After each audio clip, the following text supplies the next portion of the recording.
Hi friends, అందరూ ఎలా ఉన్నారు? ఇంగ్లీష్ మైనింగ్ ఛానల్కి స్వాగతం, సుస్వాగతం. ఫ్రెండ్స్, ఈరోజు మనం 100th సెషన్లో ఉన్నాము. సో ఈ సందర్భంగా కెరియర్ అలర్ట్స్ ఛానల్ ఫాలో అవుతున్న సబ్స్క్రైబర్స్ అందరికీ కూడా నేను ఇంగ్లీష్ స్పీకింగ్లో కానీ కమ్యూనికేషన్ స్కిల్స్ కానీ డెవలప్ అవ్వాలి అనే ఉద్దేశంతో మనం ఈ ఛానల్ అయితే స్టార్ట్ చేశాము. సో చాలామంది అయితే సపోర్ట్ చేస్తూ ఉన్నారు, ఫాలో అవుతూ ఉన్నారు. అలాగే వీడియోస్ నచ్చితే మాత్రం లైక్ చేస్తూ ఉన్నారు.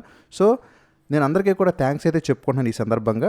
ఎట్లాగే ఛానల్ అయితే మీరు ఫాలో అవుతూ ఉన్న డెఫినెట్గా అన్ని సందర్భాల్లో కూడా మనం ఏ విధంగా ఇంగ్లీష్ మాట్లాడాలో నేను అయితే మీకు ఫ్యూచర్లో క్లాసెస్ చెప్తూ ఉంటాను.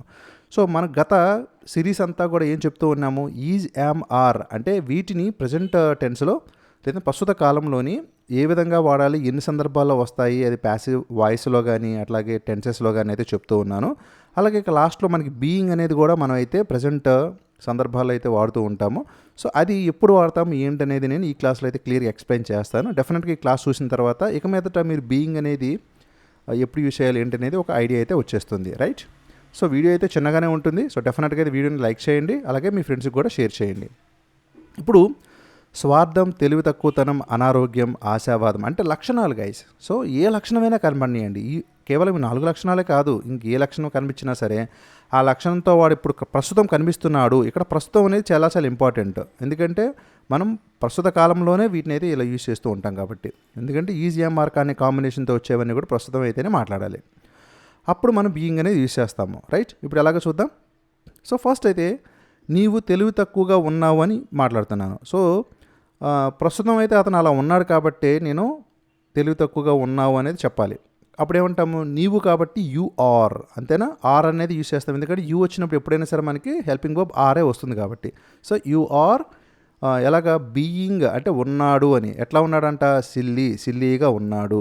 అటువంటిప్పుడు కూడా మనం బీయింగ్ అనేది యూజ్ చేయొచ్చు. తర్వాత వాళ్ళు ఎంతో స్వార్థంగా ఉన్నారు అని చెప్తున్నా. ఎంతో స్వార్థం అంటే వెరీ సెల్ఫిష్, అవునా?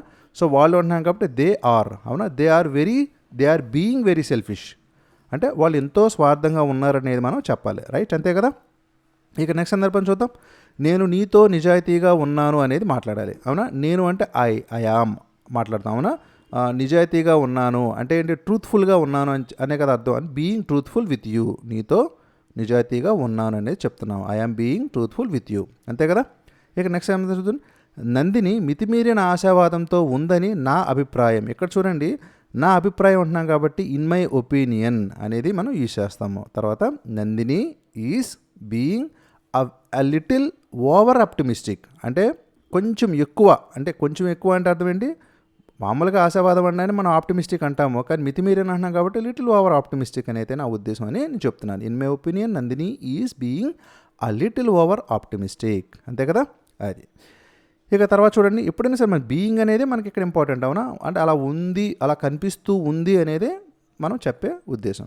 తర్వాత ఆయన అనారోగ్యంతో ఉన్నారు. చక్కగా అందరూ చెప్పొచ్చు కదా. అనారోగ్యం అంటే సిక్ అంటారు, ఆయన అంటే హీఈస్ ఎలా ఉన్నారు? బీయింగ్ సిక్, అంతే. తర్వాత నీవు బుద్ధిహీనంగా ఉన్నావు, యు ఆర్ బీయింగ్ స్టూపిడ్, అంతే కదా. మీరు బుద్ధిహీనంగా ఉన్నారు అనేది మనం చెప్తూ ఉంటాము, అంతే గైస్. సో 6 ఎగ్జాంపుల్స్ చాలు ఈరోజు సెషన్తో అయితే. సింపుల్గా 100 సెషన్ అయితే సింపుల్గా అయిపోవాలని అయితే నేను ఇది మాత్రమే కవర్ చేస్తూ ఉన్నాను. ఇంకా మీరు ఎక్కువ అడ్జెక్టివ్స్ని అయితే మీరు డెరైవ్ చేసుకొని కూడా ఇంకా ఫర్దర్గా అయితే మీరు చేసుకోండి, రైట్?